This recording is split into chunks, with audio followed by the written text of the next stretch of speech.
রসুলের নামে নারা লাগায়, তখন অন্য ইসলামের অনুসরণকারীরা বলে ওটা হলো অমুক ইসলামের নারা, ওটা হলো অমুক ইসলামের নারা, ওটা হলো ওই সিলসিলার নারা, ওটা হলো ওই তরিকার নারা, ওটা হলো ওই মাসলাকের নারা।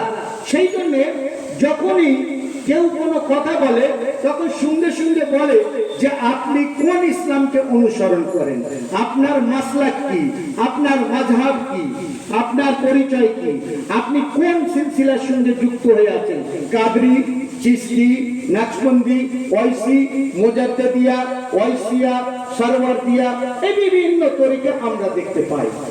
একটা ইসলামের একটাই পরিচয়, সেটা হলো হুসাইনি ইসলাম। হুসাইনি ইসলামের নারা পৃথিবীর যে কোনো প্রান্তেই আসুক না কেন, তারা কিন্তু বলে না যে ওই হুসাইনি ইসলামটা আফ্রিকার, ওটা সোমালিয়ার, ওটা সৌদি আরবের, ওটা ইরানের, ওটা ইরাকের, ওটা ভারতের, ওটা গুজরাটের, এরকম নয়। ওই নারার ইমাম অমুকজন, ওই নারার তরিকা অমুক, ওই নারার তরিকা এই ওয়াইসিয়া তরিকার, এটা বলে না। তাদের একটাই তরিকা। কি সেই তরিকা?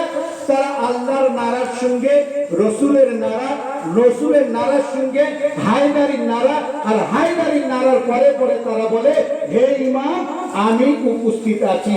সেই জন্য তারা বলে নারায়ে তাকবীর, আল্লাহু আকবার, নারায়ে রিসালাত, ইয়া রাসূলুল্লাহ, নারায়ে হায়দারি, ইয়া আলী, লব্বাইক ইয়া হুসাইন, লব্বাইক ইয়া হুসাইন। তিনটে নারা দেয়। কি তিনটে নারা?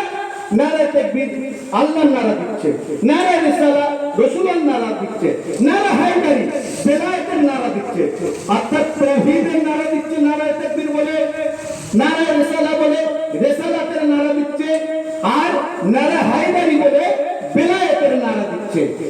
আর এই তিনটে নারা যেখান থেকে পেয়েছে সেই জায়গার কথা বলতে গিয়ে বলছে লব্বাইক ইয়া হুসাইন, লব্বাইক ইয়া হুসাইন, লব্বাইক ইয়া হুসাইন।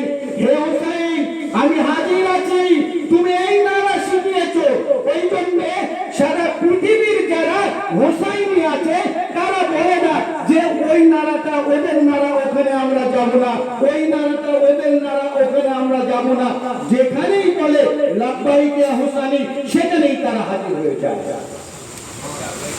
তাদের কাছে একটাই চরিত্র আছে, সেই চরিত্রটা কি? হুসাইনি ইসলাম। হুসাইনি ইসলামটা কি? হুসাইনি ইসলাম যেটা বিভক্ত হয়নি, ভাগ হয়নি। হুসাইনি ইসলাম কি? যেটা রাসূল আল্লাহর তরিকাতে 12 ইমামের পরিচয় দিয়েছে। হুসাইনি ইসলামটা কি?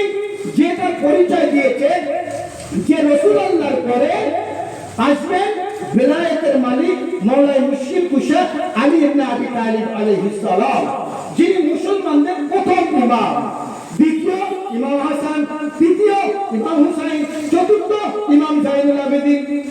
ওরাও যারা রাসূল আল্লাহর ইসলামকে 72 ভাগে বিভক্ত করেছে, তারা আলী, হাসান, হুসাইনকে মেনে নেয়। আলী ইমাম, রাসূল আল্লাহর পরে প্রথম ইমাম, হাসান রাসূল আল্লাহর পরে দ্বিতীয় ইমাম, হুসাইন রাসূল আল্লাহর পরে তৃতীয় ইমাম। তাহলে চতুর্থ ইমামকে রাসূলুল্লাহর পরে ইমামতের এই ধারার চতুর্থ ইমামকে, সেটা তো আমাদের জানকারি হওয়া দরকার ছিল না। যেহেতু রাসূলুল্লাহ বলেছেন যে আমার পরে তোমাদের কাছে 12 জন ইমাম আসবে, 12টা নক্ষত্র আসবে, 12টা সিতারা আসবে। সেই জন্য রাসূলুল্লাহ বলেছেন আহলে বাইত কান নুজুম, আহলে বাইত হলো 12 সিতারা, আহলে বাইত হলো নক্ষত্র। সেটাকে আমরা বানিয়ে দিয়েছি কি আসহাবুন নুজুমে, আর সাহাবারা হলো সমস্ত নক্ষত্রের ন্যায়। না, সাহাবারা নক্ষত্রের ন্যায় নয়। সাহাবারা অবশ্যই সাহাবা, তাদের যে মর্যাদা অবশ্যই তাদের মর্যাদা, তাদের পায়ের ধুলোর সাথে ধুলোর সঙ্গে আমরা যোগ্যতা অর্জন করতে পারবো না।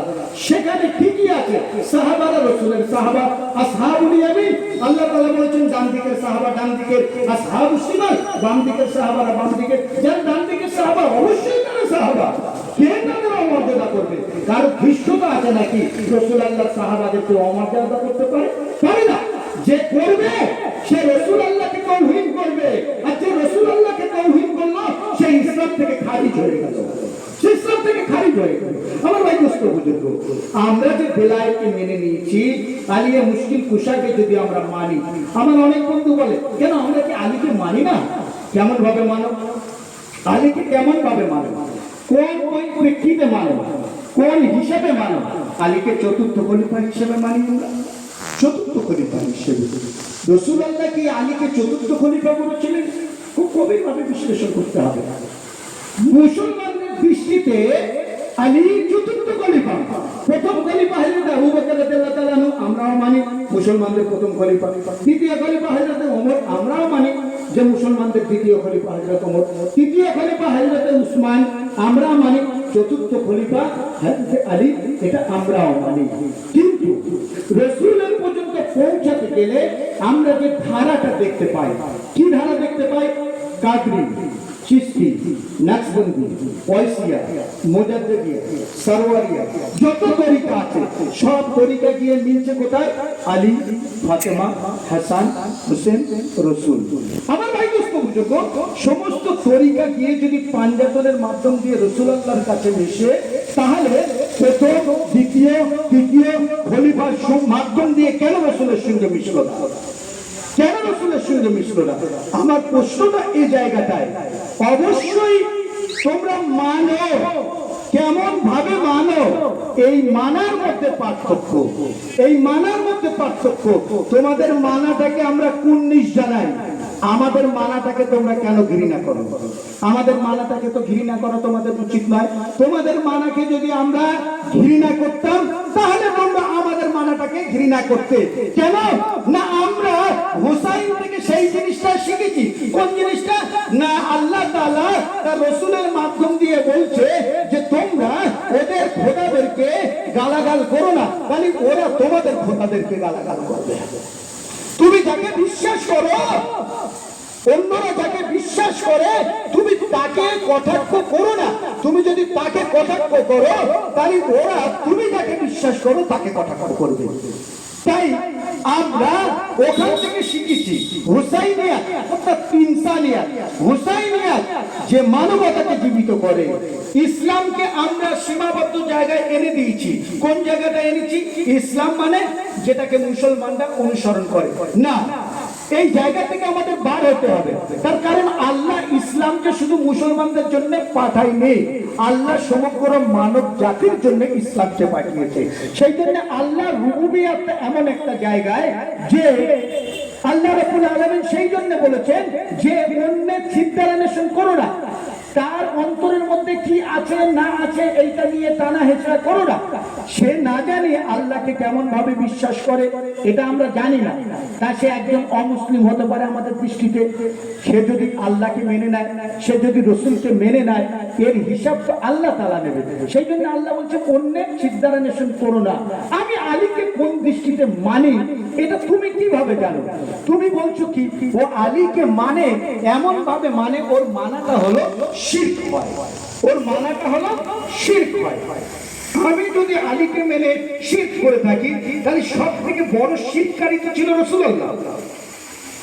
সব থেকে বড় শিরককারী তো ছিল রাসূলুল্লাহ। তার কারণ খায়বারের ময়দানে রাসূলুল্লাহ যাকে স্মরণ করেছিল সে তো আলী ছিল, অন্য কেউ ছিল নাকি? অন্য কেউ ছিল না, অন্য কেউ ছিল না। আলী, আলী কোথায়? আলীকে স্মরণ করেছিল। তার সঙ্গে অনেক সাহাবা ছিল, অনেক সাহাবা ছিল। রাসূলুল্লাহ কি অন্য কাউকে স্মরণ করেছিলেন? তিনি আলীকে স্মরণ করেছিলেন। তাহলে আল্লাহকে বাদ দিয়ে রাসূলুল্লাহ আলীকে স্মরণ করলেন। তাহলে শিরক যদি বড় শিরক হয়ে থাকে তাহলে রাসূলুল্লাহ করেছিলেন? নাউযুবিল্লাহ, এটা বলা যায় না। আমিও আমার ভাইদেরকে বলছি, আমার ওই মুমিন ভাইদেরকে বলছি, আমি হুসাইনকে প্রাধান্য দেই, আমি আলীকে প্রাধান্য দেই, আমি ফাতেমাকে প্রাধান্য দেই, আমি হাসানকে প্রাধান্য দেই। কেননা তাদের কাছ থেকে আমি প্রকৃত ইসলামটা পেয়েছি, সেই জন্য আমি তাদেরকে প্রাধান্য দেই। আর এজন্য দেই যেহেতু রাসূলুল্লাহ বলেছেন হুসাইন হেদায়েত আছে হুসাইনের কাছে, হুসাইনের কাছে যাও নাজাত আছে, তার কাছে হেদায়েতও পাবে নাজাতও পাবে। সেই জন্য তো আমরা কি দেখতে পেয়েছি? আমরা দেখতে পাই আজকের পৃথিবীতেও, আজকের পৃথিবীতে একদম টাটকা আমি একটা ঘটনা বলি, টাটকা একটা ঘটনা বলি। আল্লাহ তাআলা কোরআনে কারীমের মধ্যে ইরশাদ করে দিয়েছে ইহুদি আর খ্রিস্টানরা এরা কোশ্চিন কালে তোমাদের বন্ধু হবে না। মুশরিক কোশ্চিন কালে তোমাদের বন্ধু হবে না। কে বলেছেন? আল্লাহ তাআলা বলেছেন। আল্লাহ তাআলা বলেছেন। আর আমরা কি বলেছি? হাসবুনাল্লাহ নি'মাল ওয়াকিল নি'মাল মাওলা ওয়া নি'মান নাসির। আমরা এটা বলি। আমরা যারা বেলায়েতে বিশ্বাস করি, আমরা ইমামে জামানার দোয়া করি। কেন? আমরা বলি যে আমাদের ভরসা হলো ওখানে, আমাদের আশ্রয় হলো ওখানে, ওখান থেকেই আমি আশ্রয় পাবো। আর আল্লাহ তাআলাই আমাদের সেই জন্য শিখেছে হাসবুনাল্লাহ নি'মাল ওয়াকিল নি'মাল মাওলা। আল্লাহই আমার জন্য যথেষ্ট। কেন? তিনিই আমার মাওলা, তিনিই আমাকে সাহায্য করবেন, তিনিই আমার জন্যই যথেষ্ট। এটা করছি। আমার ভাই দোস্ত বুঝুন, খুব গভীরভাবে বিশ্লেষণ করবে, খুব গভীরভাবে আমাদেরকে বিশ্লেষণ করতে হবে। আজকে সৌদি আরবের বাদশা, আজকে সৌদি আরবের বাদশা আমেরিকার কাছে দ্বারস্থ হয়েছে ফিলিস্তিনের সমাধানের জন্য।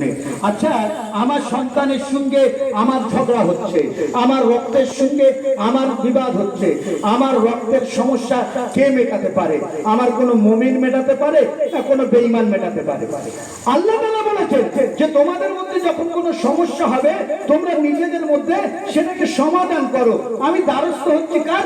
একজন ওইজনের দ্বারস্থ হচ্ছি যে যার সম্পর্কে আল্লাহ তাআলা স্বয়ং বলে দিচ্ছে যে ওকে তোমরা বিশ্বাস করো না। আজকের পেপারে আপনারা দেখবেন, গতকালকের কলম পেপারে আপনারা দেখবেন যে বাইডেন বলেছে ফিলিস্তিনের সমস্যা সমাধান করার জন্য আমি একটা মুসলিম জোট তৈরি করব, আমি একটা মুসলিম জোট তৈরি করব। আচ্ছা, এটা কি সম্ভব? বাইডেন কোনোদিন মুসলমানদের কল্যাণের জন্য কোনো ভালো জোট তৈরি করতে পারে? পারে কি? হতে পারে না। কোশ্চেন কালে হতে পারে না। কোশ্চেন কালে এটা সম্ভব নয়। বহু মুসলমানেরা বাইডেনকে সালাম জানাচ্ছে যে বাহ, বাইডেন একটা খুব ভালো প্রস্তাব দিয়েছে, সুন্দর একটা প্রস্তাব দিয়েছে। এখানে আল্লাহ রাব্বুল আলামিন পুরো পরিষ্কার করে দিয়েছে। আমরা জানি যে ফিলিস্তিনকে কেন্দ্র করে আজকের ফিলিস্তিনের ওই মানুষদের জন্য যারা পাশে দাঁড়াচ্ছে তাদের একটাই পরিচয় আছে, আর সেই পরিচয়কারী কারা জানেন? তাদের পরিচয় হলো হুসাইনি। তাদের পরিচয় হলো হুসাইনি। তাদের পাশে কে দাঁড়াচ্ছে? মুসলমানদের 57টা দেশ আছে, 57টা দেশ আছে। ফিলিস্তিনের পাশে দাঁড়ানোর জন্য সৌদি আরব এসেছে, আসেনি। মিশর এসেছে, আসেনি। মুসলমান দেশ মিশর। আমরা এখানে এখন অনেক মুসলমান এখানে বসেছি। মনে করুন আমার এখানে একজন কি দুজন কি পাঁচজন হিন্দু ভাই আছে, তারা পিপাসায় কাতরাচ্ছে, তারা পেটের যন্ত্রণায় ছটফট করছে। আচ্ছা, আমরা কি বলবো যে ও অমুসলিম, ওকে সেবা করা যাবে না, ওকে ডাক্তার দেখানো যাবে না? আমরা যারা এখানে হুসাইনি হিসেবে বসেছি, আমরা আগে তাদেরকে নিয়ে মজলিস বন্ধ করে দেবো, দিয়ে আগে তাদেরকে ডাক্তারের কাছে নিয়ে যাব। কেন না? এটাই হুসাইনিয়াত আমাদেরকে শিখিয়েছে, এটা হুসাইনিয়াত শিখিয়েছে। আমার ভাই দোস্ত বুজুর্গ, আমরা যদি ফিলিস্তিনের দিকে যদি তাকাই তাহলে তারা কি করছে? তারা মিশরের কাছে আবেদন করছে, আমাদের জন্য তোমাদের পাঁচিলটাকে খুলে দাও, আমাদের জন্য তোমাদের গেটটাকে খুলে দাও। ফোরাত পুল সেখানেও আছে, নীল নদ সেখানেও আছে। ফিলিস্তিনের ওই বাচ্চারা তারা পানির জন্য হাহাকার করছে। আর মিশর মুসলিম একটি দেশ। মিশরে আহলে সুন্নাত ওয়াল জামাতের সব থেকে বড় ইউনিভার্সিটি আল আজহার ইউনিভার্সিটি আছে। লক্ষ লক্ষ আলেমে দ্বীন আল আজহার ইউনিভার্সিটি থেকে বার হয়। আমার ভাই দোস্ত বুজুর্গ, বাংলাদেশের মিজানুর রহমান আজহারি ওখান থেকেই পড়াশোনা করে এসেছে। মিজানুর রহমান আজহারির কাছ থেকে কোনোদিন শুনেছেন যে মিশরের সরকারের কাছে বলতে যে তোমরা ওই পাঁচিলটা খুলে দাও, ফিলিস্তিনের শিশুরা মায়েরা অন্তত ফিলিস্তিনে প্রবেশ করুক? ইরান সরকার একটা ব্যবস্থা করেছিল, Ayatollah Ali Khamenei, Hasan Nasrullah মিশর থেকে ফিলিস্তিন পর্যন্ত সুড়ঙ্গ রাস্তা করে দিয়েছিল। সেই আজ মিশরের সেই জালেম শাসক তারা কি করেছে? সেই সুড়ঙ্গগুলোকে বন্ধ করে দিয়েছে। সেই সুড়ঙ্গগুলো বন্ধ করে দিয়েছে যাতে ফিলিস্তিনের মানুষেরা না আসতে পারে। শুধু কি তাই করেছে? শুধু তাই নয়, কংক্রিটের ইটের একটা দেওয়াল দিয়েছে, ইটের দেওয়াল ভেঙে যাতে টপকে না আসতে পারে সেই জন্য আবার ইস্পাতের একটা বেড়া দিয়ে দিয়েছে, লোহার একটা বেড়া দিয়ে দিয়েছে, যাতে করে ফিলিস্তিনের মানুষেরা এখানে আসে না। কোরআনে আল্লাহ তাআলা বললেন, ওরা যখন আর্তনাদ করছে, ওদের ওই আর্তনাদে তোমরা সাড়া দিচ্ছ না কেন? সূরা নিসাটা খুলে দেখুন, মিশর তার পাশে, কেন তার আর্তনাদে সাড়া দিচ্ছে না? মিশর কোথায়? মুসা আলাইহিস সালামের দেশ। মিশর কোথায়? হযরত ইউসুফ আলাইহিস সালামের দেশ। মিশরে অসংখ্য নবীরা এসেছিল। সেই মিশর আবার পরিচিত কিসে থেকে? ফেরাউন থেকে পরিচিত। মিশর আরেকটা পরিচিত ফেরাউন থেকে, অর্থাৎ জালেম শাসক থেকে। আমার ভাই দোস্ত বুজুর্গ, আজকের যুগ যদি আমরা দেখি তাহলে আমরা হোসাইনি এবং এজিদি দুটো পার্থক্য পাবো। এজিদিরা তারা চোখ বুজিয়ে থাকে, এজিদিরা মাজলুমদেরকে দেখতে পায় না, এজিদিরা জালেমদেরকে দেখতে পায় না, এজিদিরা হোসাইনিয়াতকে দেখতে পারে না, আর হোসাইনিরা তারা দেখতে পায়। সেই জন্য রিসেন্টলি আমি আর একটা খবর আপনাদেরকে বলছি। এই এক সপ্তাহ আগে, 15 দিন আগে, এক সপ্তাহ 15 দিন, এই মাসের মধ্যে আমেরিকা ইয়েমেনকে, হাসান নাসরুল্লাহকে, ওই হুতিদেরকে প্রস্তাব দিয়েছে। কি প্রস্তাব দিয়েছে? তোমরা আমাদেরকে মেনে নাও, আমরা তোমাদের দেশকে দ্বিতীয় লন্ডন বানিয়ে দেব, আরবের মধ্যে সর্বশ্রেষ্ঠ একটা দেশ বানিয়ে দেব। তোমরা শুধু আমাদের জাহাজগুলোতে আক্রমণ করো না। কোন জাহাজগুলো? যে জাহাজে করে আপনার মুসলমানদেরকে মারার জন্য, ফিলিস্তিনের মুসলমানদেরকে মারার জন্য, তাদের উৎখাত করার জন্য ওই ইহুদি ইসরায়েল ইহুদিদেরকে খাদ্য সামগ্রী, অস্ত্র সামগ্রী যে সমস্ত জাহাজে করে পাঠায়, ওই হুতিরা ইমামে হাসান আলাইহিস সালামের বংশধর। হুতি যারা আছে, ইয়েমেনি যারা আছে, কোন সাহাবার সন্তান নয়, তারা সব হলো ইমামে হাসান আলাইহিস সালামের বংশধর সেখানে রয়েছে। তাই তারা এক বেলা খাতে পাচ্ছে আর এক বেলা খেতে পারে না। এক বেলা তারা খেতে পাচ্ছে আর এক বেলা খেতে পাচ্ছে না। তারপরে তারা এই প্রস্তাবের বিরুদ্ধে কি বলেছে? এই প্রস্তাবের বিরুদ্ধে তারা বলেছে, না না, আমার দেশকে তোমাকে দ্বিতীয় লন্ডন বানাতে হবে না, আমার দেশকে সৌদি আরবের থেকে বড় দেশ বানাতে হবে না, আমার দেশকে 1000 বছর আগিয়ে নিয়ে যাওয়ার জন্য তোমাদের মদদ আমাদের লাগবে না। তোমাদের কাছে শুধু আমাদের একটাই আরজি, তোমরা ফিলিস্তিন থেকে হাত উঠিয়ে নাও, ইহুদিদের সাহায্য বন্ধ করে দাও, ফিলিস্তিনের মুসলমানদের হত্যা করার জন্য তোমরা তোমাদের অস্ত্র এবং খাদ্য সামগ্রী ওই ইহুদিদেরকে দেওয়া বন্ধ করে দাও। আমরা তোমাদের জাহাজে আক্রমণ করব না, আমরা না খেয়ে থাকি, না খেয়ে থাকবো।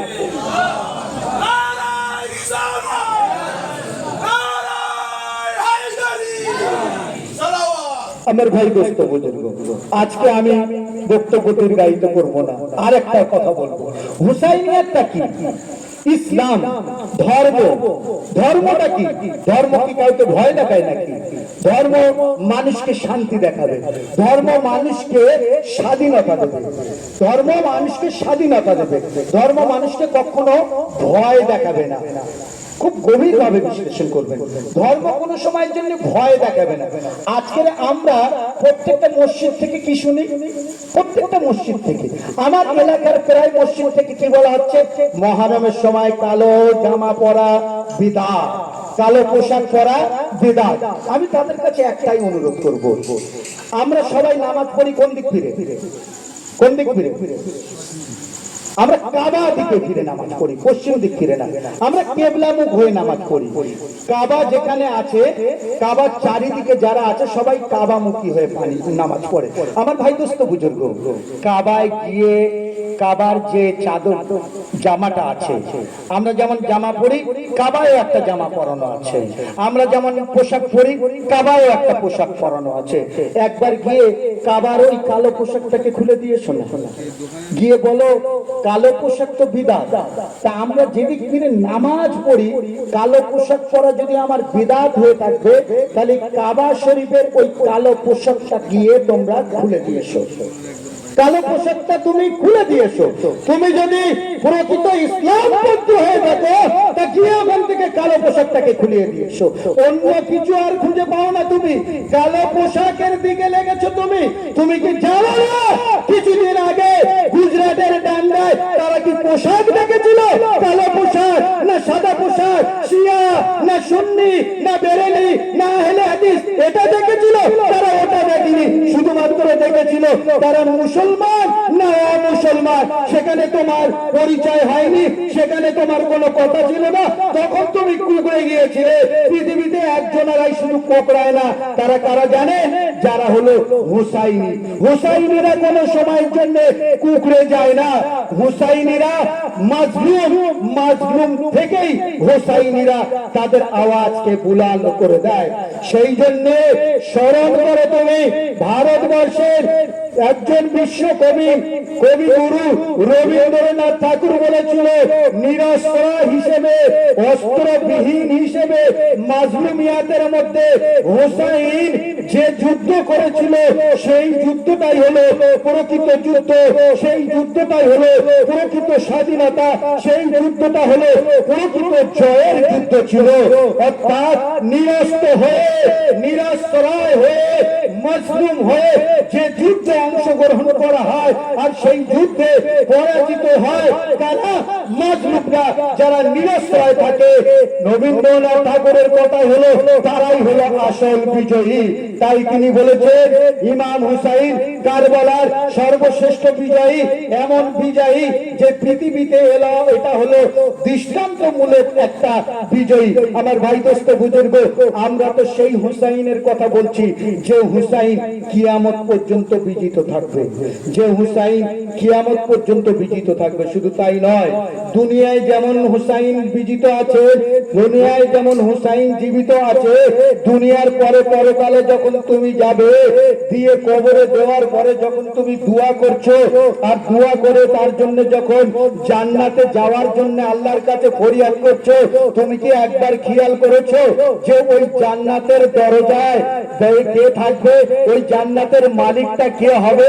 তুমি যদি দুনিয়ার এক ফোঁটা জমিন তুমি মালিকানায়, তোমার দলিল বলে তুমি যদি মালিক হতে পারো, আর সেই জমিতে অন্যের আর অধিকার থাকে না, যতক্ষণ না তুমি অন্যকে অধিকার দিচ্ছ, ততক্ষণ পর্যন্ত ওই জমির মালিক তুমি। ওই জমির উপরে যে ঘর হয় সেই ঘরের মালিক তুমি। আজকের আমরা যেমন এখানে বসেছি মরহুম হাজী মোহাম্মদ বাদশা আলীর বাড়িতে, আমরা তার ওয়ারিশ হিসেবে, আমরা তার মালিক। এই ঘুনি গ্রামের সব লোক মালিক নয়। ও ভাই, একবার ভাবুন তো, এই জমির মালিক আমি কি করে হলাম? জমিন ও আসমান লিল্লাহি, সমস্ত কিছু আল্লাহ তাআলার। তো তা আল্লাহ তাআলার যখন, তাহলে এই জমিনের আমি মালিক হলাম কি করে? দুনিয়ার নিয়মে, আল্লাহর রুবুবিয়াতের নিয়মে এই জমির মালিকটা যেমন আমি হয়েছি, এর অধিকার কেউ অন্য কেউ পেতে পারে না। কাল হাশরের ময়দানে আল্লাহ তাআলা যে জান্নাত করে রেখেছে, যে জান্নাতের যাওয়ার জন্য আমরা নামাজ পড়ি, রোজা করি, হজ করি, যাকাত দেই, ফিতরা দেই, সব কিছু করি, জানেন কি ওই জান্নাতের মালিকটা কে? ওই জান্নাতের মালিক কে? ওই জান্নাতের মালিক হলো রাসূলুল্লাহ বলেছেন, আল হাসানু ওয়াল হুসাইনু আহলে সাবাবিল জান্নাহ।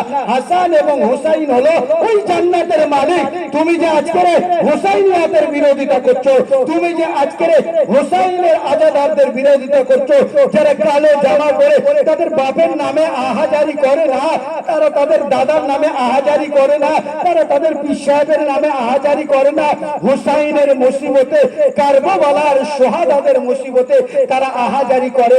কেন? এজন্যই করে যে কাল হাশরের ময়দানে সেদিনকে কেউ আমাদের আশ্রয় দাতা থাকবে না, অনলি ফর শুধুমাত্র পবিত্র পাক পাঞ্জাতন সেদিন আমাদের আশ্রয় দাতা হবে। সেদিনকে ওই জান্নাতের মালিক হবে হাসান এবং হুসাইন। ফলে এই দুনিয়াতে যদি আমরা হাসান এবং হুসাইনের পদাঙ্ক অনুসরণ না করি, তাহলে কাল হাশরের ময়দানে হাসান এবং হুসাইনের কাছে, ওই জায়গায় হাসান হুসাইনের ওই মালিকানা জায়গায়, ওই জান্নাতের ওই মালিক যারা হাসান এবং হুসাইন, তারা কি, তারা আমাদের জন্য কি তাদের দরজাটা খুলে দেবে? দেবে না, দেবে না। যেমন ভাবে তুমি আজকে হানাফি মাসলাকের একটা মসজিদ, তুমি কি তোমার মসজিদে কোনো আহলে হাদিসের ইমামকে নামাজ পড়াতে দেবে? দিচ্ছ না। কেন দিচ্ছ না? না, ও আহলে হাদিসের অনুসরণকারী। তুমি ইমাম আবু হানিফার মাসলাকের অনুসরণকারী, তুমি ইমাম মালিক রহমাতুল্লাহ আলাইহির অনুসরণকারী কোন ইমামকে দিয়ে নামাজ পড়াবে? তাহলে মসজিদ একটা ছোট্ট এলাকার জায়গা, একটা পাড়ায় এখন দুটো তিনটে মসজিদ, আবার দুটো তিনটে মসজিদের দুটো তিনটে মাসলাকের মসজিদ, সবাই তো আল্লাহর শানে নামাজ পড়ছে, সবাই তো আশহাদু আন্না মুহাম্মাদুর রাসূলুল্লাহ বলছে, কিন্তু নামাজের ক্ষেত্রে যখন ইমামতি করছে তখন কি একবারও তুমি হানাফি মাসলাকের মানুষ হয়ে মালিকি মাসলাকের কোন ইমামকে দিয়ে নামাজ পড়াও? তুমি কোন আহলে হাদিসের মানুষকে দিয়ে নামাজ পড়াও? সে কি সূরা ফাতিহা ছাড়া অন্য কিছু বলে নাকি? সে সূরা ফাতিহার পরে অন্য কোন সূরা ছাড়া অন্য কি কোরআনের আয়াত ছাড়া অন্য কিছু পড়ে নাকি? সুবহান রাব্বিয়াল আযীম, সুবহান রাব্বিয়াল আলা ছাড়া অন্য কিছু পড়ে নাকি? পড়ে না। সেই একই জিনিস পড়ে, কিন্তু তুমি দিতে পারছো না। কেন? না, ও হলো মালিকি, আমি হানাফি, ও হলো আহলে হাদিস, আমি হানাফি, সেই জন্য তুমি দিতে পারছো না।